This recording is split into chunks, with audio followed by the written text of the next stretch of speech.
Cerremos nuestros ojos para que sea el Espíritu Santo que convence de pecado, justicia y juicio, ¿verdad? Obrando esta mañana en nuestros corazones. Que Él hoy haga una cirugía en nosotros y cambie y trasplante lo que tenga que cambiar. Te damos gracias, Señor, en esta mañana porque tu palabra, Señor, es eficaz. No vuelve vacía, Padre.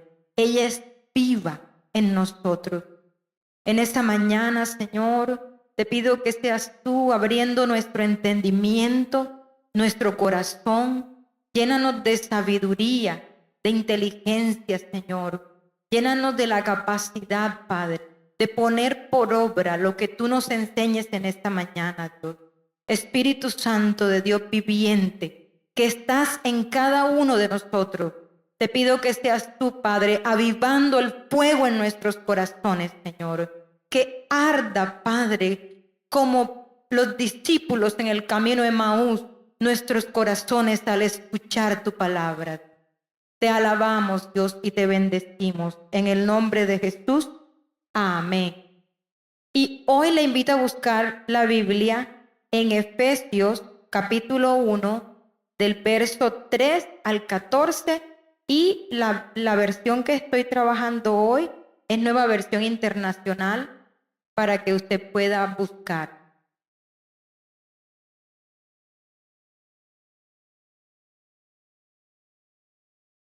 ¿Tiene la versión? Bueno, listo. Vamos a leer en el nombre del Padre, del Hijo y del Espíritu Santo. Alabado sea Dios, Padre de nuestro Señor Jesucristo, que nos ha bendecido en las regiones celestiales con toda bendición espiritual en Cristo. Dios nos escogió en Él antes de la creación del mundo para que seamos santos y sin mancha delante de Él. En amor nos predestinó para ser adoptados como hijos suyos por medio de Jesucristo, según el buen propósito de su voluntad, para alabanza de su gloriosa gracia que nos concedió en su amado. En Él tenemos la redención mediante su sangre, el perdón de nuestros pecados, conforme a la riqueza de la gracia que Dios nos dio en abundancia con toda sabiduría y entendimiento. Él nos hizo conocer el misterio de su voluntad conforme al buen propósito que de antemano estableció en Cristo, para llevarlo a cabo cuando se cumpliera el tiempo, esto es, reunir en Él todas las cosas, tanto las que están en el cielo como las que están en la tierra. En Cristo también fuimos hechos herederos, pues fuimos predestinados según el plan que aquel que hace todas las cosas conforme al designio de su voluntad, a fin de que nosotros, que ya hemos puesto nuestra esperanza en Cristo, seamos ¿para qué? ¿Para qué? En Él, en Cristo, también ustedes cuando oyeron el mensaje de la verdad, el evangelio que les trajo la salvación y lo creyeron, fueron marcados con el sello que es el Espíritu Santo prometido, y este garantiza nuestra herencia hasta que llegue la redención final del pueblo adquirido por Dios para alabanza de su amén. ¿Cuántos dan gloria a Dios por esta palabra? Estamos en la carta de Efesios. Y Pablo nos está hablando directamente, si usted ve en el verso 1, a los santos y fieles en Cristo Jesús. Es decir, que esta palabra es muy propicia para todos los santos y fieles que estamos aquí. ¿Cuántos santos y fieles hay aquí en esta mañana? Amén. Y esta carta que también mi hermano Jaime el día miércoles tomó en la parte del cuerpo de Cristo que habló el miércoles, pienso yo que es como una continuación de lo que el Espíritu Santo quiere hablar a la iglesia. Estamos en el año del propósito, ¿verdad? Y la conquista. Y el Señor va a añadir a esta grey los que Él desee ser añadido. Amén.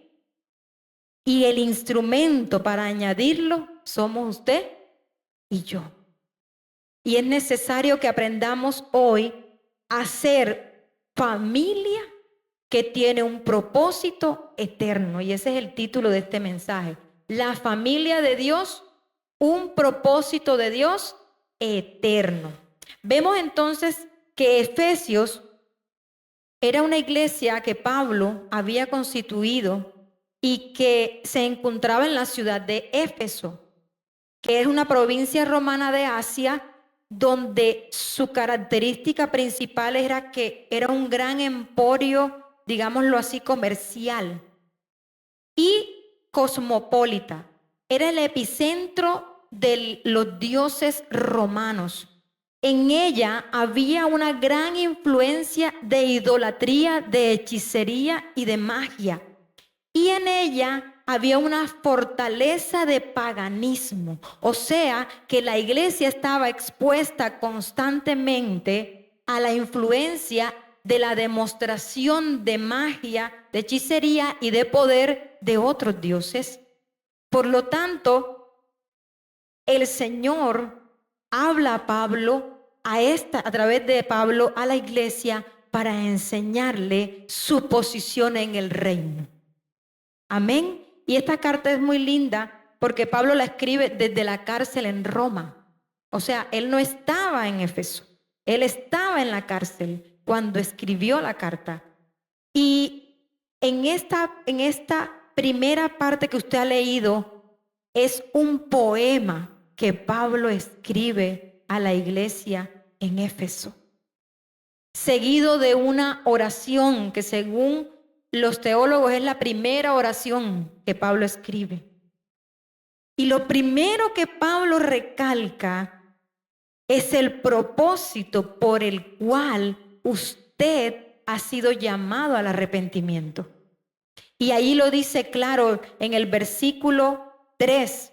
Dice en el versículo 4 que Dios nos escogió en Él antes de ¿quién? De la creación, para que sea ¿qué? Santo y sin mancha. El Señor lo creó a usted con un propósito y el propósito, mi hermano, no es su propósito. Porque confundimos el propósito de Dios y decimos, Dios, por favor, haz mi propósito. No, usted fue creado con un propósito. El propósito de Dios es que usted fuera santo y sin mancha. Y esa santidad es necesaria para poder relacionarnos con Dios. Nosotros no podemos decir, Señor, entro a tu presencia, me arrodillo, te busco, sin nosotros poder decir primero, Señor, perdóname, y en fe creo que Cristo es el Hijo de Dios, y con Él, a través de Cristo, de su sacrificio, puedo entrar confiadamente al trono de la gracia y recibir ese regalo de la santidad. Entonces, el Señor nos dice en Eclesiastés 3:11 que ese propósito de Dios en el hombre es que fuimos creados también para existir eternamente. Dice Eclesiastés 3:11, sin embargo, Dios lo hizo todo hermoso para el momento apropiado. Él sembró la eternidad en el corazón humano, pero aún así el ser humano no puede comprender todo el alcance de lo que Dios ha hecho desde el principio hasta el fin. Es decir, usted en su corazón tiene la necesidad de ser eterno. ¿Cuántos quieren morirse hoy? Nadie, ¿verdad? Nadie. En su corazón Dios puso la eternidad a través de Cristo. Por eso todo lo que usted haga, dice el Señor, tiene un propósito eterno. Es decir, estamos en un ambiente simulado, donde usted está siendo probado para la eternidad. Amén. En ese entendido, que usted es hecho con el propósito que Dios creó para usted y de que usted es eterno, entonces podemos decir que el Señor está diciéndonos que en el verso 5, que en amor nos predestinó para hacer ¿qué? ¿Para hacer qué? Adoptados. Es decir, que el Señor, Dios Padre eterno, quiso una familia. Él la quiso. Desde el principio empezó con Adán. ¿Quién era? Cuando Adán estaba solo, ¿qué dijo el Señor? No es bueno que el hombre esté. Y lo veíamos en el prematrimonial, que veía a Adán la vaquita o el toro, la yegua o el caballo, el gallo con la gallina, y Adán baila. Le dijo el mismo Señor, no es bueno que el hombre esté, te haré una ayuda y te fructificarás y llenarás la tierra. El Señor no creó a la humanidad como el yo-yo. El Señor creó la humanidad para vivir en familia, en comunidad. Y en una comunidad que tiene que hacer la diferencia. Porque cuando usted dice, el Señor es mi casa, ¿a qué se refiere? Al templo del Espíritu Santo. Es decir, que esta casa, este lugar es santo. Y cuando hablamos de santo, la palabra griega se refiere a agios, que significa apartado y separado para Dios, que también puede decir sin pecado y recto. Por eso dice santo y sin mancha. Se refiere a que a usted, cuando llega delante del Señor, el Señor no ve a Karina, el Señor ve a Cristo. Dios Padre ve a Cristo. Y al ser adoptados en esa familia santa y eterna que el Señor diseñó desde antes de que usted fuese creado, para alabanza y gloria de su nombre, en ese contexto usted tiene que aprender a vivir en familia y a ser familia. Entonces venimos todos los domingos o todos los miércoles y sentamos la silla, queda caliente y luego volvemos a ver sin otra vez hasta el otro domingo. La adopción como hijo, mi hermano, a usted le da una posición de hermano. Dígale al que está a su lado, usted es mi hermano, usted es mi hermana. Es una posición en el reino de los cielos. El decirnos hermanos no es una moda que se creó el mundo cristiano. El decirnos hermanos no es una cosa que viene desde el nuevo, que en el nuevo se dijo, entonces nos decimos hermanos. Decirnos hermanos es una posición eterna. Y los hermanos se ayudan. Los hermanos se animan. Los hermanos se levantan. Los hermanos no se critican. Yo tengo una hermana en la carne. Se llama Sara. Y yo me alegro cuando ella triunfa.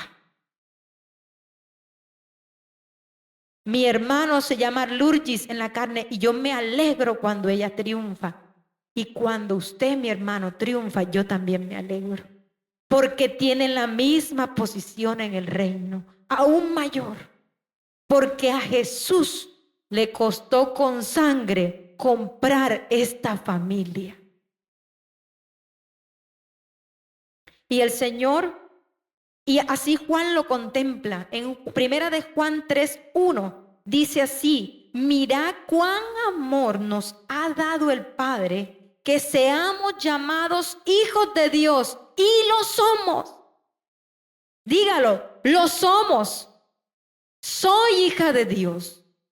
Y muchas de nuestras carencias como cristianos vienen de esta orfandad, porque no hemos entendido la posición que tenemos de hijos de Dios y asimismo de hermanos en la sangre de Jesús.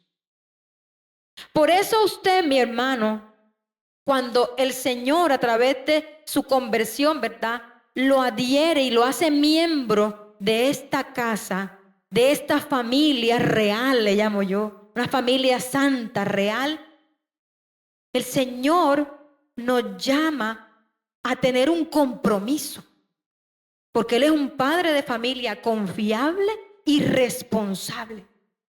Porque cuando en el Edén hubo lo que hubo, el Señor no nos dejó solo. Él enseguida trajo un plan. Y le voy a decir esto. La Biblia entera es la historia de Dios formándose una familia que lo ame, que se ame, que le honre y que reine con Cristo por los siglos de los siglos. Esa es la Biblia. El plan de Dios es unirnos a todos. El plan de Dios es que la fe en el Señor crezca y que tengamos una relación amorosa con Él. ¿Cuántos pertenecen a esta gran familia? ¿Cuántos pertenecen? Entonces, la palabra adopción, ¿cierto?, en la era grecorromana, es una palabra que toma un significado especial porque ahora se ha tergiversado el término familia, ¿verdad? El mundo y todas estas nuevas ideologías han dañado el concepto de familia, pero en la era donde fue escrita esta carta, toma un significado porque antes, cuando la cabeza de familia se quedaba sin heredero, entonces era adoptado. ¿Qué quiere decir adoptado? Insertado, es decir, colocar como hijo con derecho pleno. ¿Y por qué Pablo dice que somos adoptados? Porque él está diciendo allí que Jesús es hijo, digámoslo así, de sangre de Dios, de espíritu de Dios, y que los judíos también recibieron el pacto abrámico de la promesa de ser hijos, ¿cierto?, de ser una gran familia, y nosotros, los gentiles, fuimos adoptados e insertados. Pero no como un inserto cualquiera, sino comprado, lavado con la sangre del Cordero de Dios. Y tenemos el mismo y pleno derecho como hijos legítimos. Entonces, cuando usted ore en esa posición de hijo, en esa posición de que Él es mi Padre. Mi esposo me enseñó algo muy lindo cuando oraba, que a mí transformó mi forma en cómo le oraba a Dios. Y en esa parte él decía que cuando usted tiene un hijo, bueno, los que tenemos hijos, y su hijo se cae y llora, ¿qué hace usted como padre?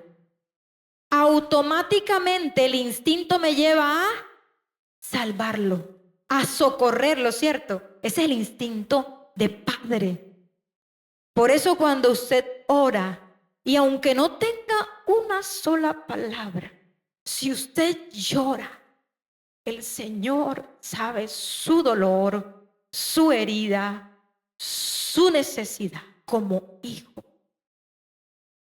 Y a veces no es necesario ni decirlo, porque el Espíritu Santo enseguida redarguye nuestros corazones en la oración. Ese Padre, cuando tú te caes y le clamas, Él llega en tu ayuda. Dices, ángeles, un momento. Hasta Denier, ¿qué tienes, mijo? Y manda otra ayuda. Conecta a los hermanos, porque somos una red viva, porque somos el pueblo y el cuerpo de Cristo. No estamos muertos, somos vivos en Cristo. No disfrutar ser familia es rechazar el sacrificio que Jesús hizo y no entender cuál fue ese precio. En Efesios 3, 14, 15, yo le voy a decir que usted a partir de hoy tiene que declarar eso en su vida y tomarlo con amor, esa verdad bíblica. Efesios 3, 14 y 15. Estamos en el mismo libro. Búsquelo allí en su Biblia. Efesios 3, 14. Vamos con el 14. Dice: por esta razón me arrodillo delante del Padre, de quien recibe nombre toda familia en el cielo y en la tierra. O sea que nosotros somos el nombre de Dios en la tierra. Y no está hablando de su familia de carne. ¿De qué familia está hablando el texto? De la familia en Cristo Jesús. Usted, su nombre es Cristo. Lina de Cristo. Diga su nombre ahí. Karina de Cristo, de la familia eterna de Dios. Y eso le da una ciudadanía, un derecho, una membresía. Y el Señor le da un nuevo nombre. Y el Señor le da una ciudadanía. Y el Señor le da un anillo de autoridad para hablar con poder. Y el Señor te da nuevas vestiduras santas, de las que habla en Efesios. La carta de quitarse las viejas vestiduras y ponerse las nuevas vestiduras. Y dice en el verso 1, 3, que somos bendecidos con toda bendición espiritual. Y yo veo la vida de Pablo, ¿verdad? Y usted lo ve escribiendo desde la cárcel. Estas maravillas. Y yo decía, Señor, pero ¿por qué un hombre que fue usado tanto en la cárcel, metido todo el tiempo? Está bien. Él mismo lo dijo, ¿verdad? Que él era prisionero de Cristo por el Evangelio. Pero yo recibí en mi corazón esta respuesta. Él tenía que pagar en la cárcel por cada hermano sacrificado antes de conocerle. Por cada latigazo que él dio a los hijos de Dios por causa del legalismo en el que vivía en la oscuridad, él tuvo que vivirlo en la cárcel. Y fue una forma en la que Dios, desde su voluntad y soberanía, lo hizo con él. Por eso es importante, mi hermano, que usted entienda que sus palabras, que su vida deben modelar a Jesús. Que su hermano es Cristo aquí en la tierra.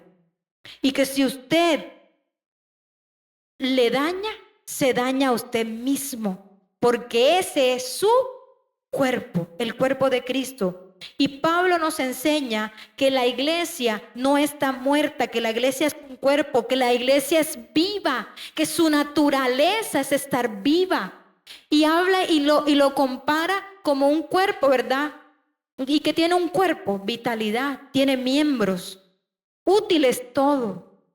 Y por ejemplo aquí en la iglesia, a mí me gusta el ministerio de las rodillas. ¿Quién es rodilla aquí? Levante la mano. Intercesión, oración, amén. ¿Cuántas rodillas, hermana, tenemos? Pastor, hay que fortalecer las rodillas. Porque las rodillas sostienen el cuerpo. Amén. Entonces, comenzar a vivir de esa manera vital nos llama a algo muy importante. Y yo quiero que usted busque ahí mismo en Efesios, no nos hemos ido de Efesios. Efesios 4, del verso 24 al 32.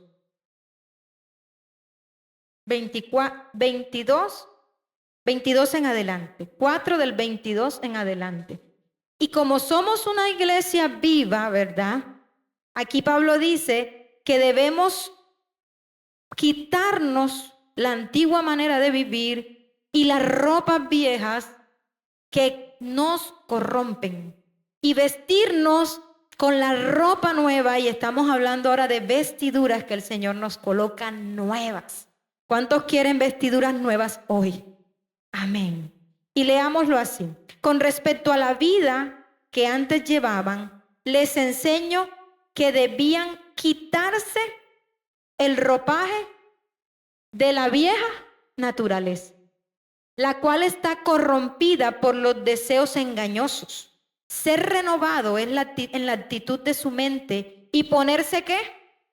El ropaje de nueva naturaleza, creada a imagen de Dios en verdadera justicia y santidad. Entonces yo no le voy a leer todo eso porque eso es largo, pero sí se lo voy a resumir. Entonces, ¿qué tenemos que quitarnos y qué tenemos que ponernos? Aquí está. Mentira. ¿Por qué? Por la verdad. Vamos a ver qué ropa vieja tenemos que quitarnos. Enojo. ¿Y qué ropa nueva nos debemos poner? Gozo, paz, alegría. Robo y avaricia por trabajo y generosidad.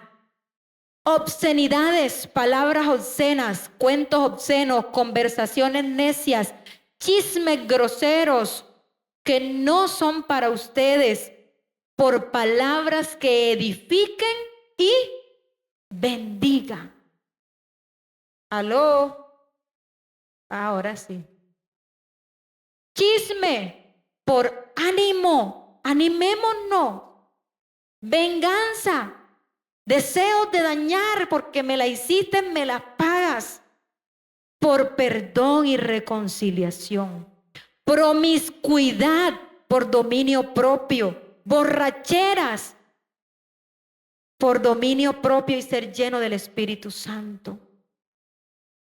Y después Pablo termina diciendo, porque somos hijos de luz. ¿Somos qué? Repítalo. Hijos de luz. Hermanos de luz.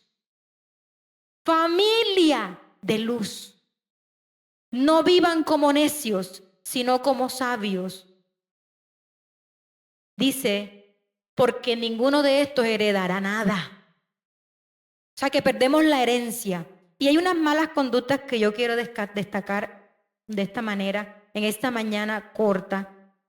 Y es algo que viene resonando en nuestra mente y que en la comunidad yo las he visto. De pronto en esta no, digo en la iglesia de Cristo no. La iglesia de Cristo son todas, como decía nuestro pastor ayer. Tenemos que quitarnos eso de nombres de denominaciones. La iglesia de Cristo es una sola.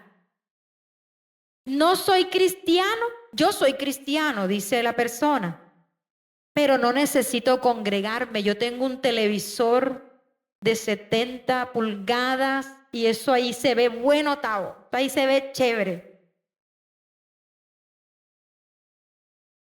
Y esa es o por arrogancia o por ignorancia que se dice, porque la iglesia es tan importante que Cristo Jesús tuvo que venir a morir por ella y redimirla. Y es tan importante que Él dice que volverá por su iglesia, por su novia,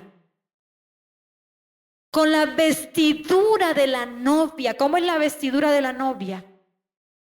Blanca, resplandeciente, de la nueva naturaleza en Cristo. Dios no nos quiere ver aquí discutiendo el uno con el otro. Dios no nos quiere ver y venir y peleando por un cuadro, una silla. Dios no nos quiere ver perezosos, trabajando hacia adelante, impulsándonos, estando en nuestros lugares de trabajo predicando el evangelio. Otra cosa que de pronto decimos, yo no me involucro mucho en la iglesia porque es que esa iglesia eso ahí hay mucho problema. Entonces yo prefiero estar aislado. Me quedo acá y que qué bueno que allá se hagan todo. Qué bueno trabaja ese hermano, ¿ve? Él es bueno para eso. Y no nos involucramos. Y hoy el Señor le está haciendo ver a usted, mi hermano, que usted es la iglesia y usted tiene que comprometerse con la iglesia. así como Cristo se comprometió con usted. Y se compromete todos los días. Dice en 1 Corintios 1:10, les suplico, hermanos, dice Pablo, le dice a Corintios, les suplico, hermanos, en el nombre del Señor Jesús. ¿Qué le suplica Pablo a la iglesia? ¿Qué le suplica? Que todos vivan en armonía y que no haya divisiones entre ustedes, sino que se mantengan unidos en un mismo pensar y en un mismo propósito. Y entonces a nosotros este tema nos aburre, porque, ay, sí, yo me comprometo conmigo a estar, a orar, a ayunar, a buscar, pero no hago parte del cuerpo. Me dedico a criticar porque es que ese color de la pared, yo dije que lo debían poner amarillo, pero lo pusieron blanco. Y nos vamos en cosas que quitan la paz y la armonía de la iglesia. ¿Cuántos están aquí? Y hay algo que está corrompiendo mucho más, mi hermano. Y esto se lo digo en el amor de Cristo. Y es que lo que usted haga en lo oculto, como somos un cuerpo vivo, se siente en el ambiente espiritual de la iglesia. No, yo me voy a emborrachar. Esto ahí ahora es diciembre, esto es fiestas del 20, nadie se va a dar cuenta. Nos afecta a nosotros como cuerpo. O dígame usted si usted cuando pasa por la mesa o por la cama y se tropieza el dedo meñique, no le duele. Bastante. Yo creo que después de esto de pronto algunos no me quieren. Pero tengo que decirle que el Señor le está llamando con amor a integrar la iglesia de Cristo, a comprometerse con la iglesia de Cristo, a ser iglesia. Que si yo me entero que mi hermano está enfermo, por lo menos le llamo. Que si yo me entero que mi hermano está en dificultad, mi hermano, por lo menos le escribo o pregunto o estoy orando. Mire, no hay peor pecado que usted le diga, hermana María Isabel, estoy orando por usted o yo. ¿Y dónde está esa oración? Nunca ora. De boca para afuera. Ese no es el compromiso. Si usted dijo, voy a orar por usted, es que voy a orar por usted. Y la misión de la iglesia se ha perdido. Y es, ¿cuál es la misión de la iglesia, mi hermano? Amén. Ir y hacer discípulos. Y ya hay una concepción también que tenemos que el discipulado es para la gente nueva. El que llegó nuevo, qué bueno, mire, haga el discipulado del libro En Busca de Dios.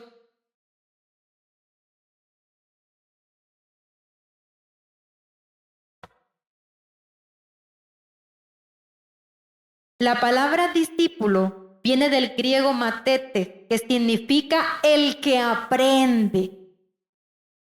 Repítalo, el que, dile, tenemos que aprender todos los días. Al que está a tu lado, dile, tenemos que aprender todos los días. Y cuando no somos discípulos es porque no nos gusta ser discípulos y por lo tanto, si no nos gusta ser discípulos, no nos gusta hacer discípulos. Porque el discipulado no es un curso en una iglesia. Escúcheme, el discipulado es que usted aprenda a ser como Cristo. Ese es el discipulado. Y que usted modele a Cristo en su hermano. Y que usted llame 2, 3, 4, 5. Y ven y te enseño el lenguaje de Cristo. Ven y te enseño cómo Cristo vivió. Ven y te enseño cómo lo dice Jesús. El discipulado no es los martes. Todos los días. Mi hija tiene que aprender a orar porque me ve orando a mí. Mi hija y mi hijo tienen que aprender a amar porque me ven amando a mí. El discipulado se hace aquí y entre servicio y servicio. Lunes, martes, miércoles, jueves, viernes, sábado, domingo, lunes, martes, miércoles. ¿Cuántos dicen amén? Entonces, los martes, pastor, todos deberíamos venir.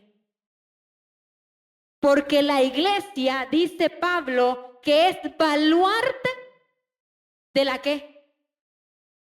De la verdad. Gracias, mi hermana. Ya está en el discipulado. Amén. ¿Vio? La iglesia es baluarte de la verdad.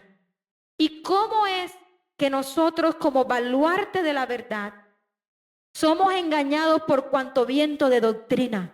Porque no estamos enfocados en aprender en la familia del Señor como hermanos a cómo vivir como Cristo vivió. ¿Los discípulos de Jesús eran perfectos? No, ¿verdad? No eran perfectos. ¿Aquí hay gente perfecta?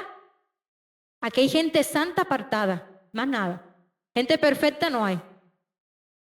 Porque los que me conocen saben mis imperfecciones, los que viven conmigo. Y a veces tengo una manga nueva y el cuello putroso de la vieja naturaleza. Y todos los días tengo que quitármelo y lavarlo con la sangre de Cristo. Amén. Hacer discípulos. Y yo le voy a decir algo, mi hermano, que para ser discípulos se requiere humildad en el corazón. Hay una cosa que está dañando la iglesia y la familia de Dios, y es el orgullo. Entonces, si yo fácilmente me enojo, orgullo. Si yo poco perdono, orgullo. Si a mí me molesta siempre algo de esa iglesia, orgullo. Hermano, revísese su orgullonómetro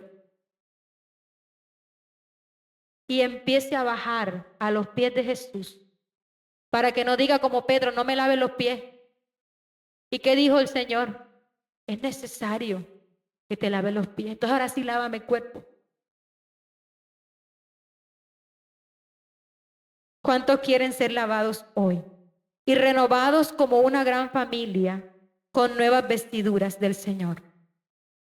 Mi hermano, no bendiga, no maldiga a su iglesia local.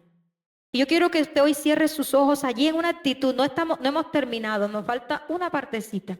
Pero yo quiero que usted allí, a través del Espíritu Santo de Dios que ya usted le ha hablado, dígale, Señor, yo quiero ser tu iglesia gloriosa. Dígaselo así, Señor, yo quiero ser tu iglesia gloriosa. Yo quiero ser la iglesia santa por la que tú vienes.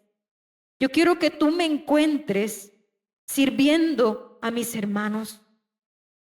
Yo quiero que tú me perdones, Señor, si yo he levantado chismes, calumnias, mentiras, si he sido orgulloso, si he tenido envidia de mis hermanos. Perdóname, Señor, en esta mañana. Y enséñame con humildad a ser como tú, que aun cuando tenías a quien te iba a entregar en tu servicio, nunca, Señor, lo vituperaste. Por el contrario, lo miraste con amor. Señor, yo quiero ser tu iglesia. Dígale al Señor, yo no quiero servirme de tu iglesia, yo quiero servir a tu iglesia. Bendiga a su pastor allí donde está. Dígalo con su palabra audible. Yo bendigo a mis pastores. Dígalo, yo bendigo a mis pastores. Carmen, yo bendigo a mi pastor Gustavo, a mi pastora Carmen. Yo bendigo a mis líderes. Bendiga a los líderes. Yo bendigo a los ancianos de esta iglesia y de la iglesia de Cristo en Sincelejo. Yo bendigo, Señor, con profunda bendición y autoridad a esta casa en la que tú me has puesto, Padre. Donde cantamos juntos, donde adoramos juntos, donde aprendemos juntos, donde agradecemos juntos, Señor. Gracias, Padre. Amén. Mi hermano, Cristo es nuestra herencia.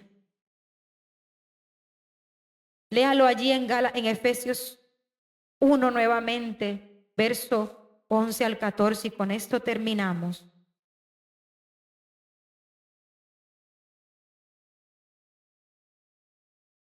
En Cristo fuimos hechos, repítalo fuerte, en Cristo fuimos hechos herederos, pues fuimos predestinados según el plan de aquel que hace todas las cosas conforme al destino de su voluntad, a fin de que nosotros, ya que hemos puesto nuestra esperanza en Cristo, seamos alabanza de su gloria. En Él también ustedes, cuando oyeron el mensaje de la verdad en el Evangelio que les trajo salvación, fueron marcados con el sello del Espíritu Santo, y este garantiza la herencia. Y en este poema maravilloso, Pablo empieza con el Padre, lo desarrolla con el Hijo y lo termina con el Espíritu Santo, diciendo: ese que Cristo prometió vive en su corazón, y ese mismo Espíritu es el sello, es el arra, es la marca, es la garantía de que cuando Cristo venga, usted se va con Él.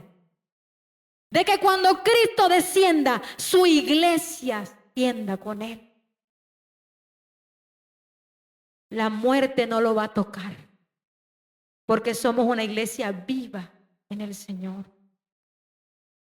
Porque el Señor ha hecho morada para su familia eterna. Por eso estar aquí es un ambiente virtual de aprendizaje. Estar aquí es simular cómo lo vamos a hacer en la eternidad. Por eso cuida lo que dices, cuida lo que piensas, cuida cómo tratas a la novia. Porque por años la novia ha sido maltratada. Por años la novia ha sido vituperada. Por años muchos lobos han matado ovejas. Pero el Señor hoy nos llama a decir: cuida a tu familia y comprométete con tu iglesia. Sirve en tu iglesia. Ayuda en tu iglesia, levántate, queremos conquistar. Pues déjeme decirle que solo no conquistamos. Conquistamos unidos, en un solo cuerpo, batallando juntos, que no se quede nadie atrás. Estaba echando con la varita, como esta mañana nos dio con la varita de pastor. Y nos regañó, ¿verdad? Lleguen temprano, están llegando tarde. Amén. Lo recibimos porque somos enseñables. Y ya con esto cierro. La iglesia en Apocalipsis, el Señor nos da una imagen del cielo. ¿Y cuál es la imagen que Dios nos da en el cielo? Dice que la iglesia adorará y glorificará al Cordero, alabándole, sirviéndole y reinando con Él. Por eso usted no puede ser altivo. Imagínese una persona altiva y mandona reinando en el reino de los cielos. Manda a quitar las calles de oro para hacerse una casa. Péguenmela en mi casa.